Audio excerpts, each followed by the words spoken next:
오늘 우리 주시는 하나님의 말씀은 호세아서 2장 14절에서 23절까지의 말씀입니다.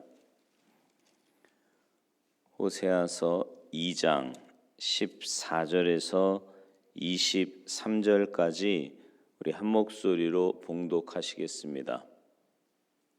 함께 봉독하십니다. 시작. 그러므로 보라, 내가 그를 타일러 거친 들로 데리고 가서 말로 위로하고 거기서 비로소 그의 포도원을 그에게 주고 악을 골짜기로 소망의 문을 삼아 주리니 그가 거기서 응대하기를 어렸을 때와 애굽 땅에서 올라오던 날과 같이 하리라.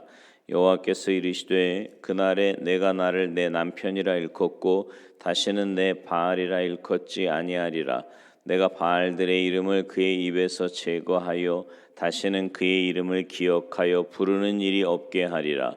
그날에는 내가 그들을 위하여 들짐승과 공중의 새와 땅의 곤충과 더불어 언약을 맺으며 또 이 땅에서 활과 칼을 꺾어 전쟁을 없이 하고 그들로 평안히 눕게 하리라. 내가 내게 장가들어 영원히 살되 공의와 정의와 은총과 긍휼히 여김으로 내게 장가들며 진실함으로 내게 장가들리니 내가 여호와를 알리라. 여호와께서 이르시되 그날에 내가 응답하리라. 나는 하늘에 응답하고 하늘은 땅에 응답하고 땅은 곡식과 포도주와 기름에 응답하고 또 이것들은 이스라엘에 응답하리라. 내가 나를 위하여 그를 이 땅에 심고 긍휼히 여김을 받지 못하였던 자를 긍휼히 여기며 내 백성 아니었던 자에게 향하여 이르기를 너는 내 백성이라 하리니 그들은 이르기를 주는 내 하나님이시라 하리라 하시니라. 아멘. 할렐루야. 하나님은요, 당신의 자녀가 낙심에 사로잡히거나 고통을 당하고 있을 때 그들에게 어떤 위로가 있어야 하는지 누구보다도 잘 아시는 아버지이십니다.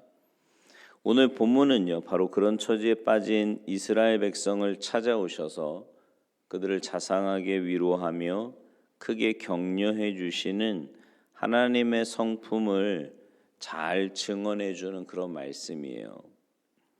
이 시간 낙심과 고난에 빠진 성도에게 이 하늘에 계신 아버지께서 베풀어 주시는 놀라운 위로가 어떤 것인지를 함께 묵상해 보고자 합니다.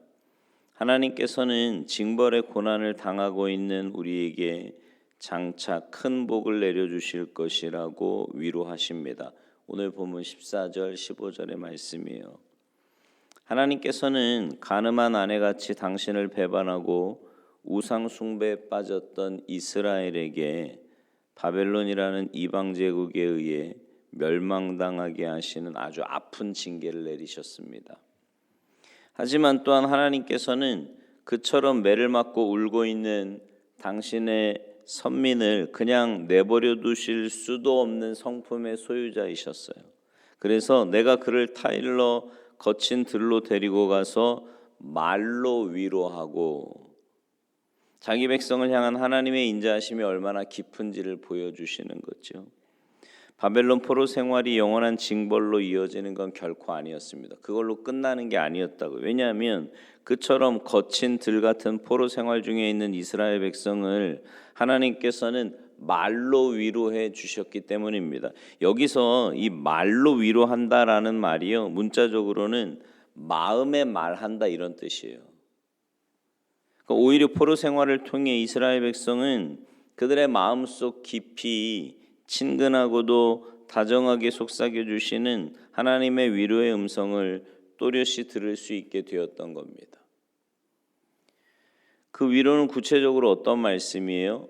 그거는 먼저 그의 포도원을 그에게 주고 악을 골짜기로 소망의 문을 삼아주는 위로였습니다. 원칙대로라면 하나님을 배반한 백성, 즉 우상 숭배에 온 마음이 빼앗겼던 그 가늠한 아내와 같은 그들에게는 하나님의 저주만 내려지는 게 당연한 거예요. 그들이 서 있는 바벨론 포로의 땅, 그 거친들이야말로 곧 그들의 악골 골짜기가 되어야 마땅한 거라고요.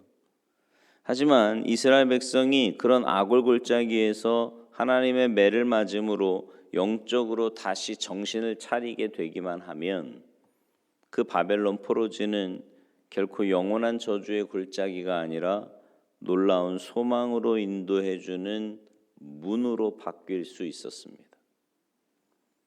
그렇게 될 때 그들은 거기서 응대하기를 어렸을 때와 애굽 땅에서 올라오던 날과 같이 하게 될 것이라고 말씀하십니다. 그러니까 옛날 이스라엘이 홍해를 통과한 후에 기쁨과 감격에 겨워서 모든 백성이 그 홍해를 뒤돌아보며 해변에서 하나님을 찬양하지 않았습니까? 무덤이 될 줄 알았던 그곳에서 그들은 기적적인 승리와 놀라운 구원의 은총을 경험했기 때문이지요. 하나님께서는 지금 아골 골짜기와 같은 이 포로 생활을 통과하고 있는 이스라엘 백성에게도 그와 똑같은 소망이 있다고 위로하시는 겁니다. 지금 당장은 맞고 있는 매가 아프기만 하지만 일단 그곳을 통과하면서 하나님의 크신 연단의 그 섭리를 체험하게 되면 오히려 큰 감사 찬송의 제목이 될 것이라는 뜻이었습니다. 그리고 하나님께서는 그 연단의 환난 뒤에 기다리는 은혜와 복이 이전보다 훨씬 크게 될 것이라고 약속하셨습니다. 18절 말씀인데요. 이것은 한마디로 말해서 이전에 내렸던 모든 재앙들을 이제는 깨끗이 거두어 가시겠다. 그런 말씀이에요. 전에 이스라엘 백성의 소산물을 먹어버렸던 들짐승과 새와 곤충으로 하여금 이제는 이스라엘 백성의 농산물에 조금도 손대지 못하게 하실 것이라는 선언입니다. 하나님은요, 우리가 분명히 잘못하고 있을 때조차 그저 잘한다고 칭찬만 해주고 매사에 달래어주는 사탕발림식으로 당신의 자녀를 키우시는 아버지가 아니십니다. 하나님께서는 당신의 자녀를 그런 식으로 망치거나 잃어버리실 아버지가 결코 아니시라고요. 그런 까닭에 하나님께서는 택한 자라 할지라도 때로는 거친 들로 쫓아내어서 엄히 징계하시고 연단을 시키시는 겁니다.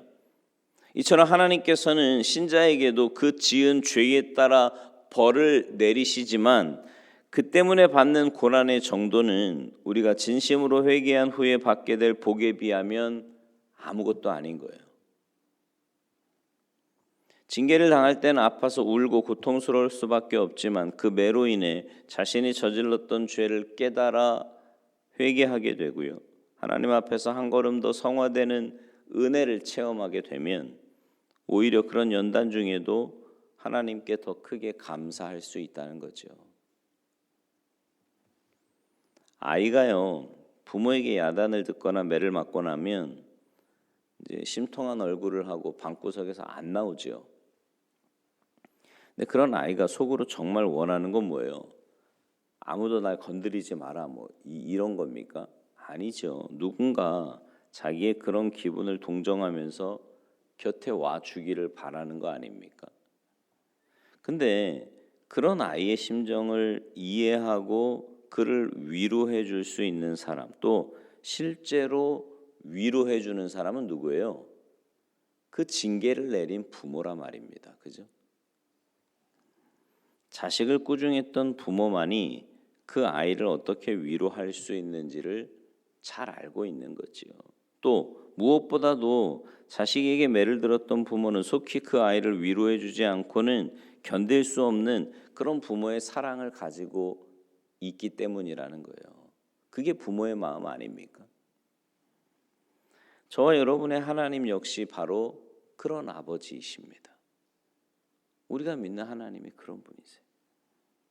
하나님께서 당신의 사랑하시는 자녀인 까닭에 따끔한 매를 들어서라도 우리를 정말 사람답게 성도답게 만들어 주신 후에 오히려 그런 연단 때문에 아주 낙심하지 않도록 더욱 자상하게 위로하시고 더 큰 복을 약속해 주실 때 애굽 땅에서 올라오던 날, 곧 구원의 은혜를 처음 깨달았던 그날과 똑같이 큰 기쁨과 감사로 응대하기를 바라신다라는 거죠. 뿐만 아니라 하나님께서는 실족하여 죄에 빠졌던 우리를 이전보다 더 사랑해 주실 것이라고 위로하십니다. 오늘 본문 16절, 17절 말씀이에요. 이스라엘이 거친들과 악을 골짜기로 방황하는 지경이 된 이유는 그들이 하나님을 떠나 바알 우상을 사랑하는 영적인 간음을 범했기 때문입니다.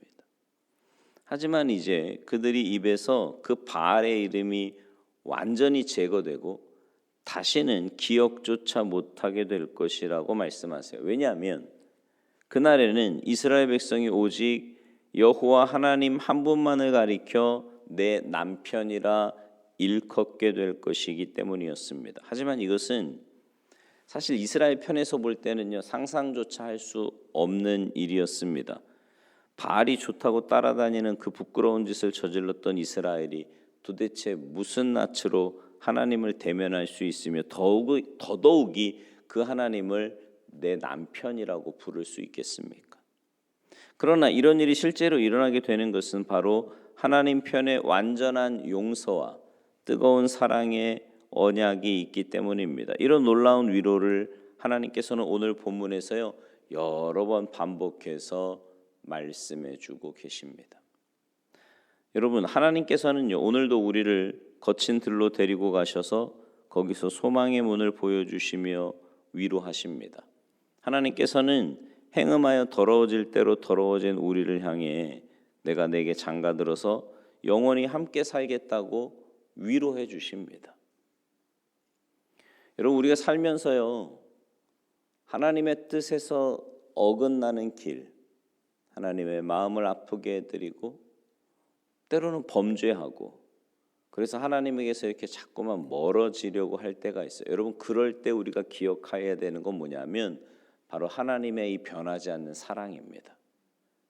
우리를 향하신 하나님의 그 위로하심이에요. 그 말씀을 기억하고 하나님께 더 가까이 나아갈 때 우리의 삶은 분명히 우리가 잘못한 것에 대해서는 징계를 받잖아요. 그러나 그 징계가 끝이 아니라 그 징계를 통해 하나님은 우리를 영적으로 회복시키시고 오히려 이전보다 더 성숙한 모습으로 하나님 앞에 서기를 바라신다라는 거죠. 살면서 보면 여러분, 이렇게 눈에 보이는 것 혹은 사람, 다른 어떠한 것에는요, 완전히 신뢰할 수도 없고 그 안에서 완전한 기쁨이나 평안함을 누릴 수도 없습니다. 그러나 주님 안에 거하고 그래서 주님의 자녀로서의 온전한 모습을 가지고 주님께 가까이 나아갈 때, 또 신랑 되신 그 주님의 거룩한 신부로 주님 앞에 온전히 우리의 삶을 내어드릴 때 세상이 줄 수도 알 수도 없는 참된 평안함과 기쁨과 위로를 하나님께서 우리에게 허락해 주실 줄 믿습니다.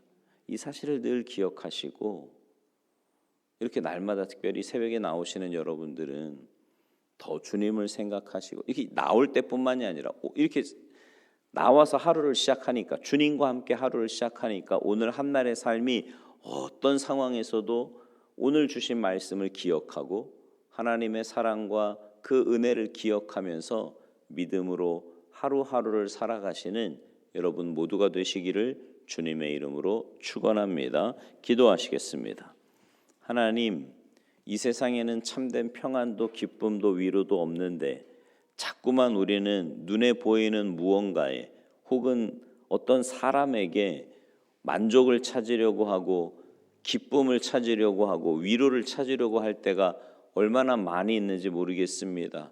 저희들의 연약함과 저희들의 잘못을 용서하여 주시고 하나님, 참된 위로는 오직 하나님께만 있음을 늘 기억하게 하셔서 어떤 상황에서도 우리의 마음이, 우리의 삶이 다른 것으로 향하지 않고 오직 주님께만 향하여서 주님께로부터 오는 그 기쁨과 평안함을 가지고 날마다 믿음으로 살아가는 우리 모두의 삶이 되도록 주님 도와주시옵소서. 감사드리며 예수님의 이름으로 축복하며 기도하옵나이다. 아멘.